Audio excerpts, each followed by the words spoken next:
Greetings and salutations! This is Sugi Shogun here, returning to my rightful throne, and today I'm gonna be reviewing Kimetsu no Yaiba Yūkaku Hen, or in English, Demon Slayer, The Entertainment District Arc. Now, there seems to be a bit of a misconception here, while some people are considering this as Season 3, but in reality, it is kind of like Season 2, Part 2, because the official word from the studio is that the upcoming season is to be considered Season 3.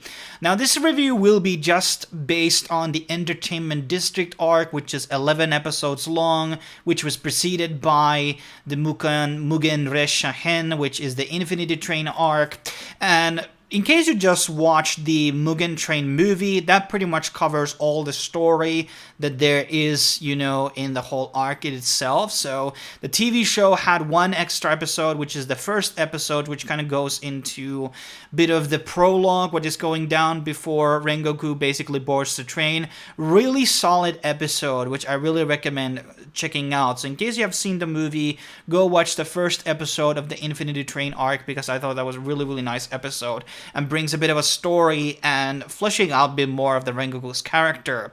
Now, let's kind of delve into the Entertainment District arc, which takes obviously place after the death of Rengoku, and our friendly trio is kind of having a bit of a training session once they have come back, and they're obviously devastated the loss of Hashira, and basically they are meeting a new Hashira known as Tengen Usu, who is the Sound Hashira, and basically after some meddlesome dialogue, they basically decide to tag along with him to investigate disappearings in the entertainment district. And basically, people are disappearing there, and they obviously believe that demon is involved, and I guess you can already tell that, yes, demons are involved. And this is like a kind of like a large part of a city, basically, in Yoshiwara, and there is like, I guess there are geishas, prostitutes, or as they are referred in the show, oirans, kind of hard to distinguish here on the proper definitions and what is like the nuance between the two terms. Maybe some expert can maybe put some light to that, or maybe the oiran term is definitely something completely new, because I'm not familiar with this term.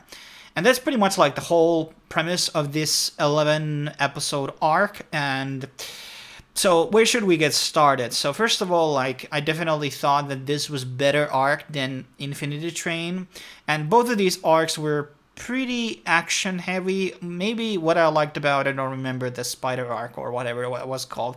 That was a really good arc because it has like a blend of horror and I guess investigation and different types of things. I just found that arc very enjoyable in a lot of ways, and I think still to this day that's probably the best arc that I've seen so far in Demon Slayer. Now, some people might disagree. There's a very high rating for the Entertainment District arc on Mal, for example, ranked 19, which is pretty good, while the Mugen Train arc is definitely ranked very much lower, and maybe that has something to do with he was reusing the footage from the movies, which was, in my opinion, obviously the smart thing to do.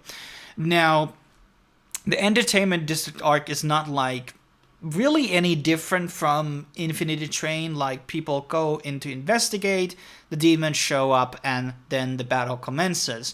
But there will be a lot of like power-ups, and there's not really that much there's a bit of lore. Our big enemy makes Muzan makes a bit of a short appearance.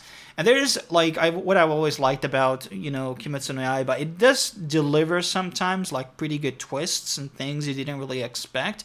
Mugen Train had one where one of the upper six showed up. Nobody was expecting that, by the way, to happen, but it did happen, and he basically showed up. And this one kind of has also one which I'm obviously not be spoiling in this video, and I think that also kind of brought up a good character development. I also do like the fact that there is a bit of a background story to these villains as well, which are usually very, very sad. And, we have kind of gotten that. We didn't really get that in the Mugen Train with that villain. He didn't have any flashbacks whatsoever. But here we're going to be getting to know a bit about, well, these demons. Now, animation-wise, I mean, it's pretty standard UFO table quality, which is like really good. I had nothing to really,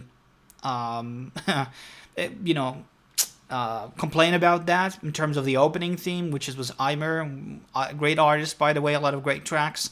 Not to say that this one was really good. This Zenkyo Zanka kind of meh, to be honest. As for the, what was in the Mugen Train, I can't remember anymore. Yeah, that was by Lisa. So yeah, maybe I wasn't like super impressed by the ED and opening here. The OST is pretty much the same, pretty solid.